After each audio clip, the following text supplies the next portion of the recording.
Welcome back to Mark Carney's book club. We are on part 3 of chapter 11. We're talking all about climate change, and I think Mark Carney's going to agree with Pierre Poilievre that we have a lost decade. Stay tuned for that one. A study in 2016 warned that climate change of 1.5 degrees Celsius would cause 90% of tropical reefs to be at risk of severe degradation. For a 2-degree increase, risk increases to 98% of reefs. Some may say, why do coral reefs matter? Well, I'm glad you asked that. According to the International Union for Conservation of Nature, the IUCN, despite covering less than 0.1% of the ocean floor, reefs host more than 1/4 of all marine fish species. Coral reefs also directly support over 500 million people worldwide who rely on them for daily subsistence, mostly in poor countries. Just as diversity within a financial portfolio reduces risk and uncertainty associated with financial returns, greater biodiversity reduces risk and uncertainty within a portfolio of natural assets. To summarize, we are faced with a situation in which the costs, which can be quantified, such as the damage to property, are already alarmingly high and expected to grow rapidly. The estimates of the economic impact are significant, with most suggesting the equivalent of more than a decade of lost global growth, a dynamic unprecedented in the modern era. Next, we're going to go into another cause of climate change, which are incentives. So, climate change is the tragedy of the horizon. Its catastrophic impacts will be felt beyond the traditional horizons of most actors, imposing a cost on future generations that the current generation has no direct incentive to fix. That means beyond the business cycle, the political cycle, and potentially beyond the horizons of technocratic authorities like central banks, which are bound by their mandates. The horizon for monetary policy extends out 2 to 3 years, and the horizon for financial stability is about a decade. Once climate change becomes a defining issue for financial stability, it may already be too late. He reiterates that the costs and efforts required today are less than they'll be in the future. A key determinant of this is how much weight is given to the welfare of future generations. The climate legacy we leave depends on how much we value the future. To paraphrase, are boomers okay with leaving an insoluble mess? Technology adoption follows a life cycle: research and development, mass adoption, and maturity.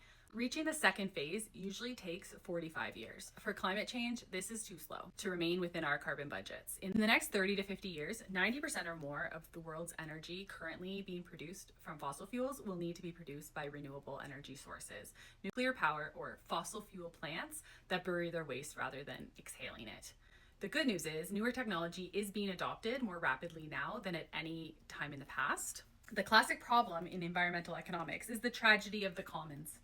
This arises when individuals acting independently in their own self-interest behave contrary to the common good of all users by depleting or spoiling the shared resource through their collective action. There are many examples, including overfishing, deforestation, and the original unregulated grazing on the common lands of England and Ireland in the early 19th century. The tragedy of the commons is an extreme example of negative externalities, when an action affects third parties who did not directly participate in nor benefit from that action.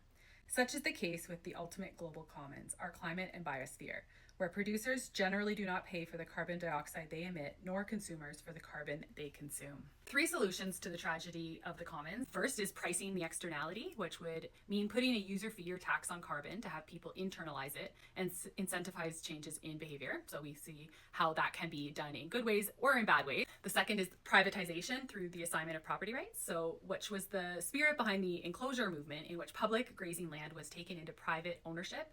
And these measures are hard at the local level and virtually impossible at the global level. Both conventional economic solutions rely on the price mechanism to internalize the externality and to assign a value to sustainability of the resource. But the question might be asked, why does someone have to be paid not to be a jerk? When companies are knowingly on a path inconsistent with net zero, there are echoes of tech companies paying all the tax due while using complex offshore tax shelters to avoid there being any due at all. There are examples of companies which operate with a shadow price on carbon, choosing to internalize the externality in their decision making.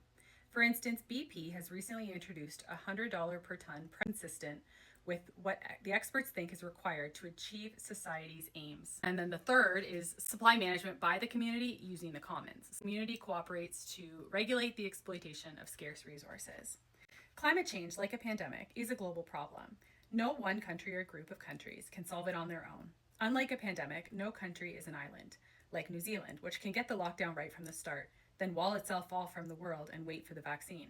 and climate change, we are not just in the same storm, we are in the same boat. Next, he's going to go into the global efforts to tackle climate change, kind of a history of like what has been done so far. So in 1992, at the Rio Earth Summit, the world leaders adopted a series of international environmental agreements. The COP, which is the Conferences of Parties, meets annually and governs the UNFCCC, FCCC, which stands for the UN Framework Convention on Climate Change.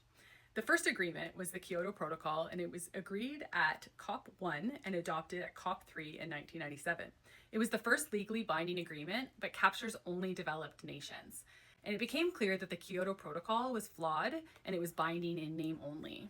At COP15 in Copenhagen, the political agreement set out an important vision to limit the global temperature increases to 2 degrees Celsius and for countries to pledge to reduce emissions. In 2015, a landmark moment for collective action occurred when 195 countries and the EU came together at COP21 in Paris to agree to limit temperature increases by 2 degrees Celsius and try for 1.5 degrees Celsius. Although the Paris Agreement was a resounding success for climate diplomacy, its effectiveness depends on implementation.